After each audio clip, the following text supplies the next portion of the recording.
کەوتنی ئەسەد و کۆتایی هەڕەمی شیعە لە ناوچەکەدا. شەوی ڕابردوو ئەسەد چۆن هەڵهات؟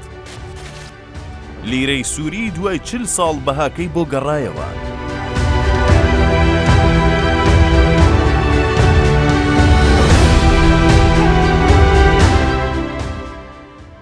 بەیانیەکی زوو گوتەبێژی ئۆپۆزیسیۆن و هێزەکانی تەحریری شام لە گرتەیەکی ڤیدیۆییدا ڕایانگەیاند بە بێ تەقاندنی تەنها یەک فیشەکیش دیمەشقی پایتەختی سووریایان کۆنتڕۆڵ کرد و گەیشتوونەتە کۆشکی کۆماری. ئەو کۆشکەی 6 ساڵە تەنها بنەماڵەی ئەسەدە عەلەویەکان بۆیان هەبوو بچنە نێو ژوور و هۆڵەکانیەوە. دیمەنی گەیشتنی گەنجە ڕیشدارەکان بە نێو کۆشکی کۆماری و شکاندنی پەیکەر و وێنەکانی حافز ئەسەد و پیشاندانی ژیانی شاهانەیی و سەرۆکەی خەڵکەکەی لە برساندا دەمرن دنیای هەژان. کەوتنی ئەسەد دنیای شۆک کردووە. سەرۆک و سەرکردە جیهانیەکان پەیتا پیرۆزبایی لەو گەنجە تەمەن 42 ساڵانە دەکەن کە تەنها 7 ڕۆژی ویستە کۆتایی بەو ڕژێمە بهێنێت کە پێی دەگوترا دەسەڵاتێکی عەرەبی بە متوربەی ئێرانی و ڕووسەکان. ئەبوو محەممەد جۆلانی سەرکردەی هەیئەی تەحریری شام لە یەکەمین گوتاریدا داوای لە سووریەکان کرد دەست لە دام و دەستگا حکومیەکان بپارێزن و ئاماژەی بەوە کرد کە سەرۆکوەزیرانی ئێستا لە پۆستەکەی دەهێڵێتەوە تا حکوومەتێکی کاتی پێک دەهێنێت. بۆ هێورکردنەوەی دۆخەکە داوای کرد کە فەرمانبەران و تەنانەت ئەوانەی لە سوپا کە دەستیان سوور نییە بە خوێنی خەڵک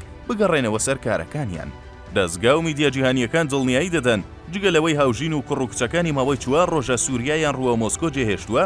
هاوکات شەوی ڕابردووش ئەسەد بە فڕۆکەیەکی تایبەت دیمەشقی بەجێهێشتووە کاتێک زانیویەتی سوپاکەی شەڕی بۆ ناکەن و ئامادەنین چی دیکە بەرگری لە ئەجێندا و بەرژەوەندیەکانی ڕژەمی ئێران و میلیشیا هاودەستەکانی بکەن. ڕووداوەکان زۆر خێرا ڕوودەدەن و پێشبینی فراوانتر بوون یاخود هەر تەنیا بە کەوتنی ئەسەد تەواو قورسە، بەڵام دیارە ڕژێمی ئێران تەواو ترسیان لێنیشتووە. هەر بۆیە شەوی ڕابردوو جێگای مانەوەی ڕابەر و سەرۆکوەزیران گۆڕدراوە لە ترسی ئەگەری لێدانی لەلایەن فڕۆکە ئیسرائیلەکانەوە. بەیانیەکی زوو کاریگەری ڕووداوە سیاسی و سەربازیەکان گەیشتە بازاڕی کاغەزەدراویەکان و بۆرسە بۆیە دەست بەجێ لیرەی سووری بەهاکەی بەرز بۆوە بە جۆرێک بەهاکەی سەدا 220 زیادی کرد و دوای 40 ساڵ سووریەکان دڵخۆش بوون بە بەرزبوونەوەی بەهای دراوەکەیان. لە نێو ڕووداوەکانی سووریادا کورد کاراکتەری سەرەکیە و لە ڕووخانی ڕژێمەکەدا دوو شاریان کۆنتڕۆڵ کردووە و لە یەکەمین کاردانەوەشیدا مەزلوم عەبدی پیرۆزبایی کەوتنی ئەسەدی لە گەلانی سووریا کرد و هیوای خواست سووریای نوێ سووریای هەمووان بێت. ڕووداوەکانی ڕۆژانی دواتر دەرخەریەوە دەبن کە ئایا ئۆپۆزیسیۆن و تیمەکەی محەممەد جۆلانی چۆن پێشتر بە پلانی ورد خۆیان بۆ ئەم دۆخە ئامادە کردووە و هەروە بەردەوام دەبن